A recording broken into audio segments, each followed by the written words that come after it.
আসসালামু আলাইকুম। প্রবাসী বাংলাদেশি কমিউনিটির কল্যাণ ও কর্মসংস্থানের সুযোগ সৃষ্টিতে আরও এক ধাপ এগিয়ে গেল বাংলাদেশি আমেরিকান ডেমোক্র্যাটিক সোসাইটি বা বার্ডস। সম্প্রতি নিউ ইয়র্কের লঞ্চেস্টারের ইসলামিক সেন্টারের কনফারেন্স হলে অত্যন্ত সফলভাবে সম্পন্ন হল বার্ডসের উদ্যোগে আয়োজিত একটি বিশেষ জব সেমিনার। বাংলাদেশি কমিউনিটির সার্বিক কল্যাণ ও প্রগতির লক্ষ্য নিয়ে আয়োজিত এই সেমিনারে সভাপতিত্ব করেন সাবেক টিডব্লিউইউ লোকাল ১০০ অন্যতম কর্মকর্তা এবং বিশিষ্ট ব্যক্তিত্ব জিএসএস তারেক। পুরো অনুষ্ঠানটি অত্যন্ত চমৎকার ও সাবলীলভাবে পরিচালনা করেন টিডব্লিউইউ এর সাবেক প্রতিনিধি এবং সোসাইটির বর্তমান সভাপতি শামীম আহমেদ।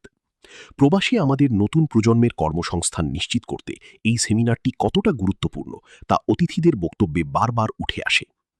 অনুষ্ঠানে প্রবাসীর বিভিন্ন স্তরের বিশিষ্ট ব্যক্তিবর্গ এবং কমিউনিটি লিডাররা উপস্থিত ছিলেন। স্পেশাল অতিথি হিসেবে যোগ দিয়েছিলেন অ্যাক্টিভিস্ট ক্যারল রবিনসন এবং বিএনপি নেতা সোলাইমান আলী। এছাড়াও এমটিএ ও বিভিন্ন সেক্টরের গুরুত্বপূর্ণ কর্মকর্তারা উপস্থিত থেকে সেমিনারটিকে প্রাণবন্ত করে তোলেন।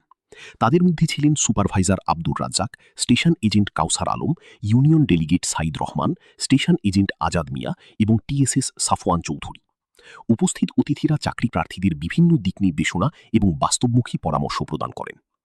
এই সেমিনারে এক বিশেষ মুহূর্তে নিউ ইয়র্ক স্টেট অ্যাসেম্বলি প্রার্থী তরুণ প্রজন্মের অহংকার ও প্রতিনিধি জাকির চৌধুরীকে সবার সাথে পরিচয় করিয়ে দেন বার্ডসের সভাপতি Shamim Ahmed.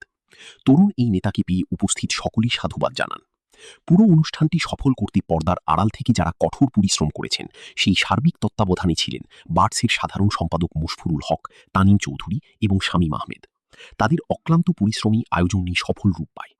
Bangladeshi American Democratic society বা বার্ডসের একমাত্র মূল উদ্দেশ্য হল আমেরিকায় বাংলাদেশি কমিউনিটির সার্বিক কল্যাণ, অগ্রগতি এবং আমাদের অধিকার সুনিশ্চিত করা।